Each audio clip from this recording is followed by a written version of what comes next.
প্রিয় ছাত্রছাত্রী বিন্দুগণ, আজকের এই ক্লাসে তোমাদের সবাইকে অনেক অনেক স্বাগতম। আজকে আমাদের ফ্রি ফাউন্ডেশন ব্যাচের তৃতীয় ক্লাস এবং সংবিধানের প্রথম ক্লাস। এর আগের আমরা জিওগ্রাফি, ভূগোল ও ইতিহাস সম্পর্কে একটি একটি করে ক্লাস করেছি। আজকে হচ্ছে সংবিধানের ক্লাস, সংবিধানের তৃতীয় ক্লাস, সংবিধানের প্রথম এবং মোট হচ্ছে তৃতীয় ক্লাস, সংবিধানের প্রথম ক্লাস। আজকে সংবিধানের বেসিক নিয়ে আমরা আলোচনা করব এবং এই ক্লাসটিকে মনোযোগ সহকারে শুরু থেকে শেষ পর্যন্ত দেখবে। চলো ক্লাসটি আমরা শুরু করি। ভারতের সংবিধান বা ইন্ডিয়ান কনস্টিটিউশন, ভারতের সংবিধান বা ইন্ডিয়ান কনস্টিটিউশন, সংবিধান বা বেসিক ক্লাস ইন্ডিয়ান কনস্টিটিউশন। ভারতের সংবিধান অর্থাৎ সংবিধান কাকে বলা হয়? সংবিধান হচ্ছে একটি রাষ্ট্র যে মৌলিক শর্তের উপর প্রশাসিত হবে, সেই মৌলিক শর্তগুলিকে সংকলন করাকে একসাথে মূল বলা হয় থেকে বা সংবিধান। আমরা একে একে দেখে নিই। সংবিধান এবং সংবিধানবাদ, সাংবিধানিক নৈতিকতা। সংবিধান কি? এটি একটি আইনি দলিল যা দেশের মৌলিক আইন এবং এর একটি বিশেষত্ব পবিত্রতা রয়েছে। সংবিধান একটি আইনি দলিল যা দেশের মৌলিক আইন এবং এর একটি বিশেষ পবিত্রতা রয়েছে। অর্থাৎ সংবিধান হচ্ছে যে একটি দেশের যে শর্তের উপর প্রশাসিত হবে, যে মৌলিক শর্তের উপর প্রশাসিত হবে, সেই মৌলিক শর্তগুলিকে সংকলনকে একসাথে সংবিধান বলা হয় থাকে। সংবিধানবাদ কি করে বলা হয় থাকে? মন গড়া বা স্বেচ্ছাচারী সিদ্ধান্ত গ্রহণ প্রতিরোধ করার জন্য রাষ্ট্রের সাধারণ ক্ষমতার উপর সুনির্দিষ্ট সীমাবদ্ধতা আরোপ করাই হলো সংবিধানবাদ। এবং সাংবিধানিক নৈতিকতা কাকে বলা হয়? Constitutional morality. ভারতের সংবিধান বর্ণিত বা নিহিত মূলবোধ এবং নীতিগুলির প্রতি অবিচল অনুগত্য বজায় রাখা হচ্ছে সাংবিধানিক মোরালিটি। এটা কি? এইগুলো কি জিনিস সেটা বুঝে নাও একটি উদাহরণের মাধ্যমে। ধরে নাও একটি রাস্তার মধ্যে ট্রাফিক দেওয়া আছে, সে ট্রাফিকের মধ্যে রেড লাইট রয়েছে। সে রেড লাইটের অর্থ কি? বোঝানোর অর্থ কি? অর্থাৎ যে লাল বাতি রয়েছে, লাল বাতি দেওয়া থাকলে সেখান দিয়ে যাওয়া যাবে না। অর্থাৎ এটা বলা হয়েছে এই বলাকে বলা হয় সংবিধান। এবং সংবিধান বাদ কাকে বলা হয়? যদি ও রেড লাইট দেওয়া থাকে এবং সেই রাস্তা দিয়ে কোনো ভিআইপি মানুষ যায়, তাকেও সেই রেড লাইট হিসেবে থামতে হবে বা তাকেও সেই আইনটা মেনে চলতে হবে। একে বলা হয় সংবিধানবাদ বা কনস্টিটিউশনালিজম। এবং সাংবিধানিক নৈতিকতা কাকে বলা হয়? যখন সেই রাস্তা রেড লাইট দেওয়া আছে কিন্তু সেই রাস্তা দিয়ে একটা অ্যাম্বুলেন্স যাচ্ছে, সেই অ্যাম্বুলেন্সকে আমাদের কি যেতে দিতে হবে বা সবাই মানুষকে গাড়িকে সাইড করে দিতে হবে। অর্থাৎ সেটি হচ্ছে সাংবিধানিক নৈতিকতা বা কনস্টিটিউশনাল মোরালিটি। নেক্সট, 1934 সালে এম এন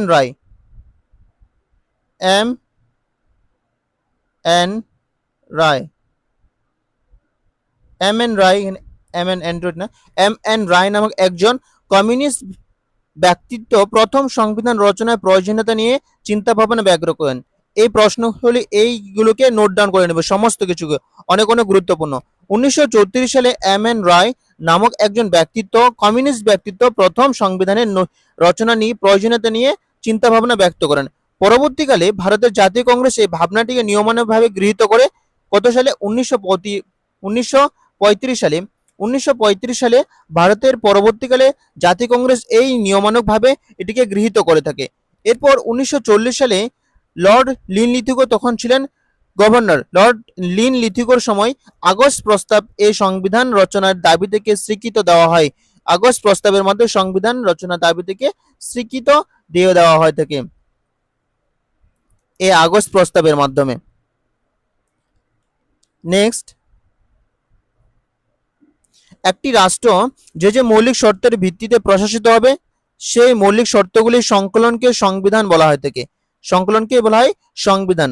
রাষ্ট্রের শাসনতান্ত্রিক কাঠামো, প্রশাসনিক প্রতিষ্ঠানসমূহ এবং তাদের মুখ্য পদাধিকার, ভূমিকা, ক্ষমতা, দায়িত্ব, দায়বদ্ধতার পূর্ণ চিত্র থাকে প্রত্যেকটি সভ্য দেশের লিখিত সংবিধানের মধ্যে।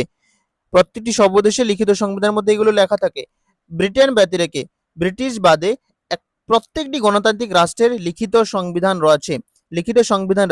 সারা বিশ্বের লিখিত সংবিধানগুলির মধ্যে ভারতের আয়তনে বৃহত্তম হচ্ছে ভারতের সংবিধান। সারা দেশের এর লিখিত সংবিধানের মধ্যে আয়তনে বৃহত্তম হচ্ছে ভারতের সংবিধান। নেক্সট হচ্ছে ভারতের সংবিধান 1949 সালের 26শে নভেম্বর ভারতের জনগণ কর্তৃক গৃহীত হয়। 1949 সালের 26শে নভেম্বর ভারতের জনগণ কর্তৃক গৃহীত হয়ে থাকে এবং 1950 সালের 26শে জানুয়ারি সংবিধান সম্পূর্ণরূপে বলবৎ করা হয়ে থাকে। মূল সংবিধানে 395টি ধারা, 22টি অধ্যায় ও 8টি তফসিল ছিল। এগুলি অনেক অনেক গুরুত্বপূর্ণ, অনেক অনেক ভিভিআই, এগুলিকে নোট ডাউন করে নেবে। বর্তমান সংবিধানে 448টি ধারা, 25টি অধ্যায় ও 12টি তফসিল রয়েছে, এগুলিকে ভালোভাবে নোট ডাউন করে নেবে। নেক্সট 1946 সালের 16ই মে 1946 সালের 16ই মে তারিখে গৃহীত ক্যাবিনেট মিশন পরিকল্পনার অধীনে গঠিত হয় গণপরিষদ দ্বারা ভারতের সংবিধান বাস্তবায়িত হয়েছিল। ক্যাবিনেট মিশন ভারতে আসে 1946 সালে 24শে মার্চ। 3জন সদস্য ছিলেন, Pethick Lawrence, AV Alexander and Stafford Cripps. যে গণপরিষদ, এখান থেকে অনেক প্রশ্ন আসবে। ভারতের যে গণপরিষদ গৃহীত হয়েছিল কিসের জন্য?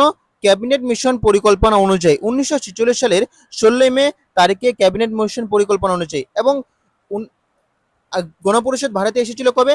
24শে মার্চ এসেছিল গণপরিষদ ভারতে, এবং 16ই মে তারা গণপরিষদ ক্যাবিনেট মিশনের পরিকল্পনা অনুসারে গণপরিষদ গঠন করে থাকে। এবং এর 3জন সদস্য ছিলেন, Pethick Lawrence, AV Alexander and Stafford Cripps.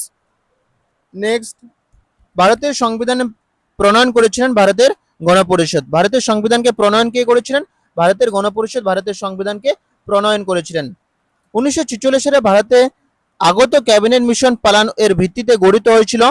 প্ল্যানের ভিত্তিতে কি গঠিত হয়েছিল?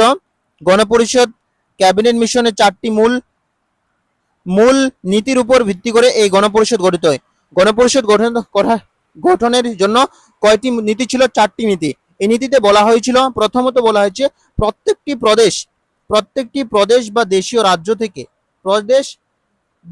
রাজ্য তাদের জনসংখ্যার অনুপাতে প্রতি 10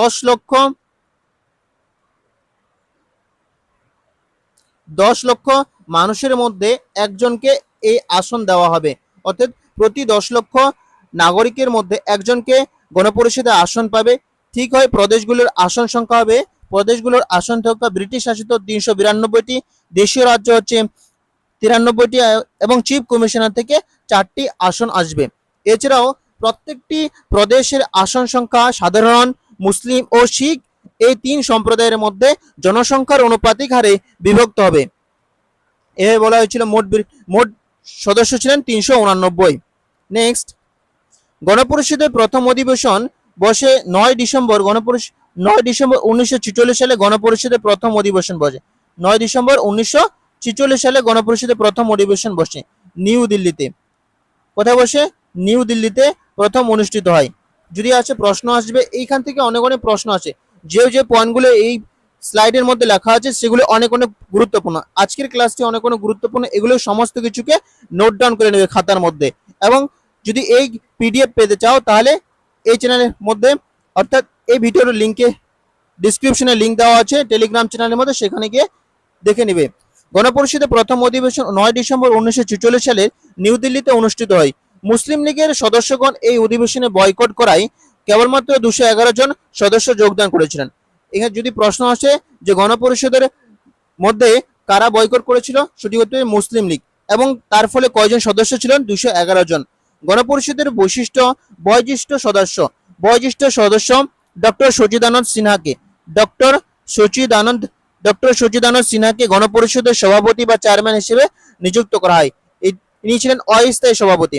যদি বলা হয় গণপরিষদের প্রথম অস্থায়ী সভাপতি কে ছিলেন, তাহলে হবে ডক্টর সচিদানন্দ সিনহা।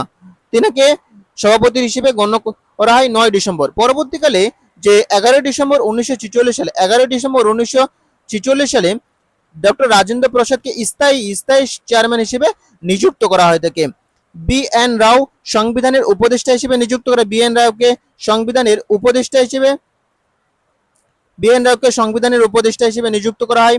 সংবিধানের রচনার সমগ্র সময়কাল ছিল 2 বছর 11 মাস 18 দিন। সংবিধান রচনার সমগ্র সময়কাল লেগেছিল 2 বছর 11 মাস 18 দিন। সংবিধান তৈরি হতে মোট প্রায় 64 লক্ষ টাকা খরচ হয়েছিল।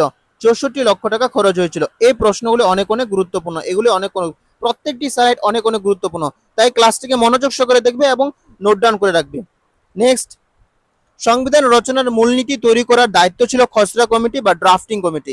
সংবিধান রচনার যে মূলনীতি তৈরি করার ক্ষমতা দেওয়া হয়েছিল সেটি হচ্ছে ড্রাফটিং কমিটির হাতে, খসড়া কমিটি বা ড্রাফটিং কমিটির হাতে। কমিটির সদস্য ছিলেন 7 জন, কমিটির 7 জন সদস্য ছিলেন। এই কমিটির 7 জন সদস্য ছিলেন ডক্টর বি.আর. আম্বেদকর চেয়ারম্যান ছিলেন।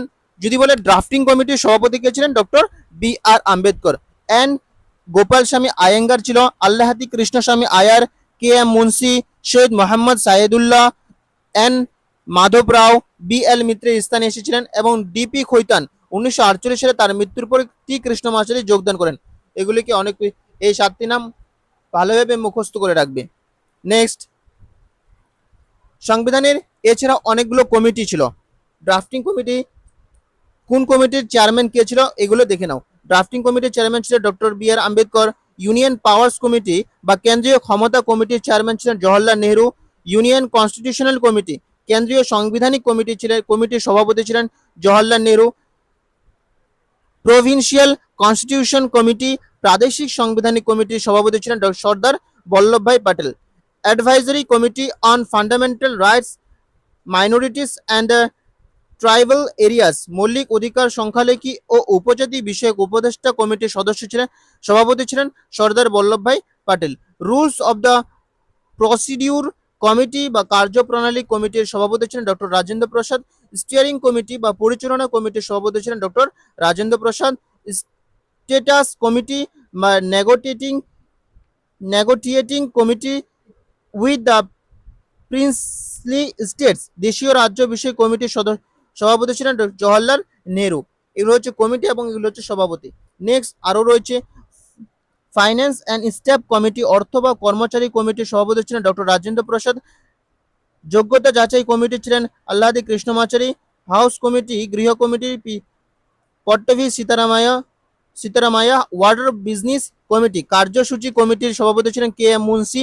Committee on the function of the constitution assembly, গণপরিষদের কার্যাবলী কমিটির সভাপতি ছিলেন জি ভি মাভালঙ্কর। Committee on chief commissioner province, chief commissioner প্রাদেশিক বিষয় কমিটি ছিলেন যে doctor B Pattabhi Sitarama. Flag committee, জাতীয় পতাকা সম্পর্কিত কমিটি ডক্টর রাজেন্দ্র প্রসাদ ছিলেন। নেক্সট, এই কমিটিগুলো মুখস্থ করবে, সভাপতিগুলো কয়েকটি ইম্পর্টেন্ট রয়েছে, সমস্তগুলিকে মুখস্থ করতে হবে না, কয়েকটি শুধু। মুসলিম লীগ 1946 সালের 26শে অক্টোবর গণপরিষদে যোগদান করে। মুসলিম লীগ গণপরিষদে যোগদান করে কবে? মুসলিম লীগ গণপরিষদে যোগদান করে 1946 সালের 26শে অক্টোবর গণপরিষদে যোগদান করে। কিন্তু মুসলিম লীগ 1947 সালের 16ই জুলাই গণপরিষদ ত্যাগ করে। এখান থেকে প্রশ্ন আসবে যে মুসলিম লীগ গণপরিষদে যোগদান করেছিল কবে? সঠিক উত্তর হবে 1946 সালে 26শে অক্টোবর। যদি বলে মুসলিম লীগ গণপরিষদ ত্যাগ করে কবে? 1947 সালে 16ই জুলাই। এরপরে 1949 সালের 26শে নভেম্বর গৃহীত হয় ভারতের সংবিধান। ভারতের সংবিধানকে লেখা শেষ হয়েছিল প্রায় 2 বছর 11 মাস 18 দিন যাবৎ ভারতের সংবিধানকে লেখা হয় এবং পরবর্তীকালে প্রায় 3 বছর সময় লাগার পরে এবং প্রায় 64 লক্ষ টাকা খরচ হওয়ার পর ভারতের সংবিধানকে লেখা শেষ হয় বা গৃহীত হয় ভারতের সংবিধান।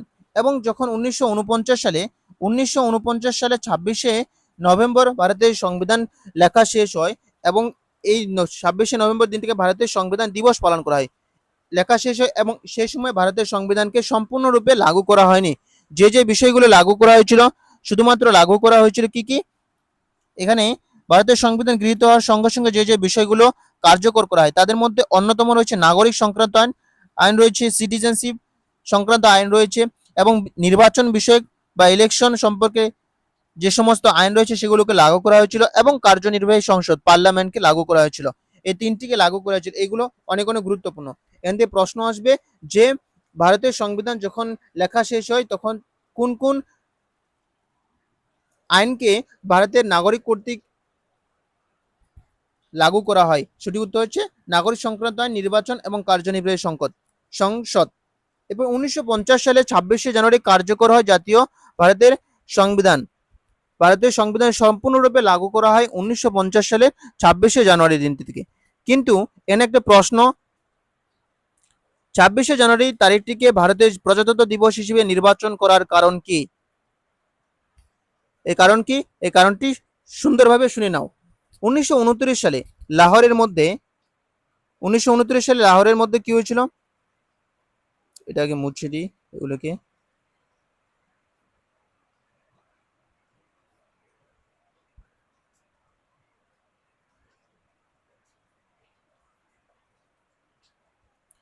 1929 সালে লাহোরের মধ্যে 1929 সালে লাহোরের মধ্যে জওহরলাল নেহরুর সভাপতিত্বে জাতীয় কংগ্রেসের একটি বার্ষিক অধিবেশন হয়। ভারতের স্বাধীনতা সংগ্রামের লক্ষ্যরূপে স্বায়ত্তশাসন ও বার্ষিক এর পরিবর্তে পূর্ণ স্বরাজের দাবি করা হয়। পূর্ণ স্বরাজের দাবি করা এই অধিবেশনের মধ্যে, এবং এই অধিবেশনের মধ্যে বলা হয় যে ইংরেজরা আমাদের স্বাধীনতা দিক বা না দিক, আগামী 1930 সাল থেকে 26শে জানুয়ারি দিনটিকে আমরা সংবিধান দিবস পালন করা হবে।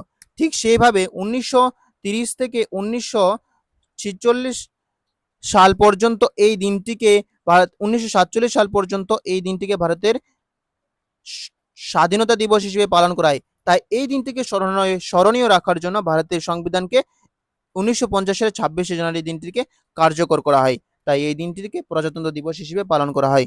নেক্সট কয়েকটি গুরুত্বপূর্ণ তথ্য জেনে নিই, বা এই প্রশ্নগুলো পরীক্ষার জন্য অনেক অনেক গুরুত্বপূর্ণ।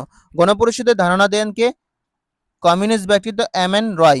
গণপরিষদ গঠন হয় চিফ মিশন প্ল্যান অনুযায়ী, ক্যাবিনেট মিশন প্ল্যান অনুযায়ী 1946 সালে। প্রথম সভা কবে বসে? 1946 সালে 9 ডিসেম্বর। অস্থায়ী সভাপতি কে ছিলেন? ডক্টর সচিদানন্দ সিনহা। স্থায়ী সভাপতি ডক্টর রাজেন্দ্র প্রসাদ।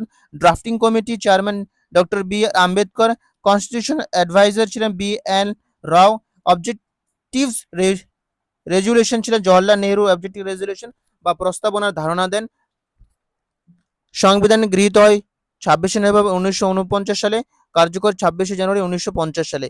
নেক্সট 1934 সালে এম.এন. রয় গণপরিষদের ধারণা দেয়। 1946 সালে ক্যাবিনেট মিশন প্ল্যান অনুযায়ী গণপরিষদ গঠনের সিদ্ধান্ত। 9 ডিসেম্বর গণপরিষদের প্রথম সভা। 11 ডিসেম্বর 1946 সালে ডক্টর রাজেন্দ্র প্রসাদ স্থায়ী সভাপতি নির্বাচন হয় থেকে। 13 ডিসেম্বর 1946 সালে জওহরলাল নেহরু অবজেক্টিভ রেজুলেশন উপস্থাপন করেন। 22শে জানুয়ারি 1946 সালের অবজেক্টিভ রেজুলেশন গৃহীত হয়ে থাকে। 1947 সালে 15 আগস্ট 1947 সালে ভারত স্বাধীন হয়। 26শে নভেম্বর 1949 সালে সংবিধান গৃহীত বা অ্যাডপ্টেড হয়ে থাকে। 24শে জানুয়ারি 1950 সালে সদস্যদের স্বাক্ষর সম্পূর্ণরূপে গৃহীত হয়, এবং 24শে জানুয়ারি গণপরিষদের শেষ সভা অনুষ্ঠিত হয়েছিল।